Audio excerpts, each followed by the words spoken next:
आज के इस वीडियो में हम बात करेंगे पेटीएम के Q1 के रिजल्ट्स आने वाले हैं। उससे पहले डिस्क्लेमर पढ़ लीजिए, वीडियो को पॉज करके पढ़िएगा, थोड़ा सा बैक करके पढ़ लीजिएगा, लेकिन पढ़िएगा जरूर। वीडियो इन्फॉर्मेटिव लगे लाइक जरूर कीजिएगा। जैसा हमने इन्फोसिस में शेयर किया, जैसा हमने शेयर किया टीसीएस के अंदर और जैसा हमने शेयर किया इंडसइंड बैंक के अंदर, कट कॉपी पेस्ट होता देखने को मिला।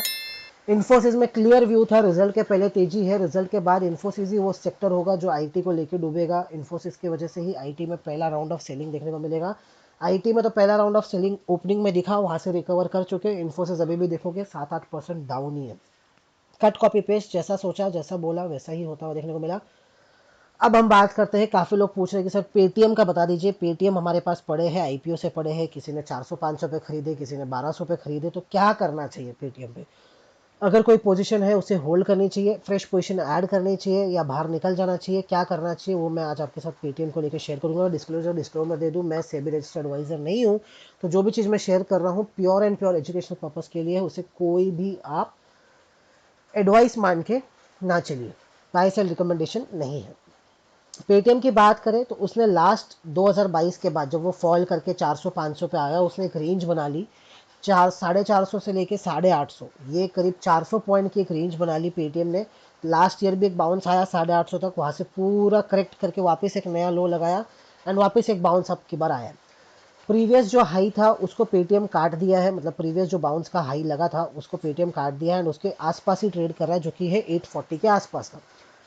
करंटली भी ट्रेड कर रहा है 841 के आसपास। तो ओवरऑल अगर हम बात करें तो एक ब्रेकआउट सिनेरियो तो बना है काउंटर के अंदर। ब्रेकआउट देने के बाद काउंटर ने फॉर्म ऑफ रीटेस्ट कर लिया है।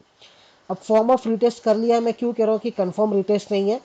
ये जो रीटेस्ट किया, रीटेस्ट थोड़ा ज़्यादा कर गया, मतलब इसको करना था 840 तक, लेकिन करते करते जोश जोश में ऐसे ख्वाबों में बहकर वो 800 तक पहुंच गया है। तो क्या वो ख्वाब इसके जो थे वो 800 के आसपास पूरे हुए हैं, कि उसके ख्वाब है कि नहीं, एक बार मैं चाहूँ तो वापस 750 विजिट करूँ? तो वो रिजल्ट बताएगा आपको। स्टॉक पड़ा है आपके पास, नीचे के लेवल का पड़ा है 500, 600, 450, 400 के लेवल का पड़ा है, होल्ड करना है, कुछ सेल वेल नहीं करना है, अच्छे लेवल्स पे खड़े हैं अभी। 750 का स्टॉप लॉस लगाइएगा 750 के नीचे। वीकली क्लोजिंग, और डेली क्लोजिंग की मैं बात नहीं कर रहा हूँ, इंट्राडे क्लोजिंग की बात नहीं कर रहा हूँ, वीकली क्लोजिंग अगर आपको 750 के नीचे मिले एक वीक 2 वीक के बाद, तब एक बार के लिए आप एग्जिट कर सकते हो। फिर आप मान सकते हो कि इसने शॉर्ट टर्म टॉप बना दिया है, वापस ये कुछ एक रेंज बनाने की कोशिश करेगा। नहीं तो ये एक अच्छा लेवल है, यहीं से एक बाउंस आना चाहिए। अब वो यहाँ से आता है या 750 से आता है, वही एक खाली टेक अवे है। अगर रिजल्ट अच्छे आते हैं, यहीं से बाउंस कर जाएगा काउंटर, 750 नहीं जाएगा एंड फिर ये अपनी 950 हज़ार तक की जर्नी की तरफ जाने की कोशिश करेगा। और मेरा इसका short term to medium term target की बात करूँ, 1000 रुपये का ही है। फंडामेंटल्स की थोड़ी सी हम बात कर लेते हैं। लास्ट ईयर इसने 59% का ग्रोथ दिखाया था रेवेन्यू के अंदर। उसके प्रीवियस ईयर 65% का ग्रोथ था। 2020 में 10% का डी ग्रोथ था। उसके पहले 10%, 130%, 180%।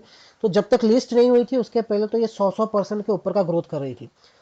लिस्ट होने के बाद से 50% से लेके 60% के बीच में ग्रोथ कर रही है। देखना होगा ये क्वार्टर कैसा ग्रोथ रहता है। ईयरली ग्रोथ की मैं बात करूँ 50 to 60%, एंड क्वार्टरली अगर मैं बात करूँ तो लास्ट क्वार्टर इसने जो ग्रोथ दिखाई थी 14% के आसपास की थी। उसके previous quarter 6%, last year 13%, and last year अगर मैं सेम क्वार्टर की बात करूँ तो 8% की ग्रोथ थी।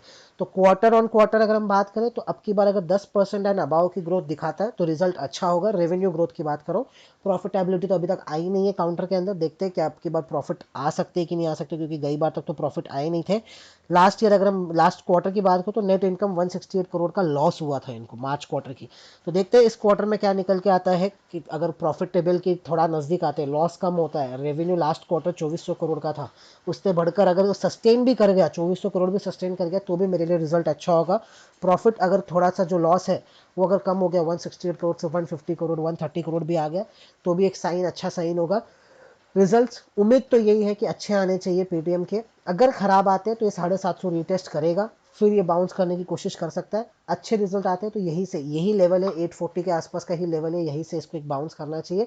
मिनिमम टू मिनिमम कहाँ तक जाना चाहिए? मिनिमम टू मिनिमम पहला टारगेट इसका 995,000 का होगा, यहाँ तक आना चाहिए। टेक्निकली इसका ये टारगेट निकल के आएगा 995,000 का लेवल। 840 इसके लिए डू और डाई लेवल है। अगर बाउंस करना है, अच्छी जगह पे खड़ा बाउंस करेगा, कंडीशन एक है कि रिजल्ट अच्छा आना चाहिए। रिजल्ट अच्छा नहीं आता है तो फिर ये अपने नीचे के लेवल 750 तक एक बार रीटेस्ट कर सकता है। एक बार 750 के आसपास आए तो वहाँ पर थोड़ा सा स्विंग अपॉर्चुनिटी या एक short term time frame, medium term time frame के लिए बाय किया जा सकता है। करंट लेवल अच्छा है, जिनके पास है होल्ड है। फ्रेश इन लेवल्स पे बाय करने का रिकमेंडेशन नहीं है, आफ्टर रिजल्ट्स ही करना है, लेकिन आफ्टर रिजल्ट्स ध्यान दीजिएगा। या तो ये सीधा कल खुलेगा ही आपको करीब करीब 880-900 के ऊपर, एंड फिर ये यहाँ से और ऊपर जाने की कोशिश कर सकता है, या तो ये डायरेक्टली नीचे खुलेगा। तो एक गैप अप और गैप डाउन हो सकता है बड़ा वाला मंडे को 5% एंड अबाउ का मैं एक्सपेक्ट कर रहा हूँ होना चाहिए, वो प्ले करना है आपको। तो आप टेक्निकली तो देखिए 807 का स्टॉप लॉस है। अब क्या पता अगर रिजल्ट खराब आया और डायरेक्ट 807 के नीचे खुल गया तो डायरेक्ट आपका स्टॉप लॉस ट्रिगर करके ही खुलेगा। वो रिस्क अगर आप ले सकते हो तो बाय कर सकते हो यहाँ पर। फ्रेश शॉर्ट तो नहीं करना है, शॉर्टिंग की कोई अपॉर्चुनिटी नहीं है, वैसे भी इंट्राडे में ही कर पाओगे आप, ये एफ में है नहीं तो आप पोजिशनल कर नहीं सकते। रिजल्ट अच्छे आने की उम्मीद है। नाउ लेट्स सी कैसा होता है।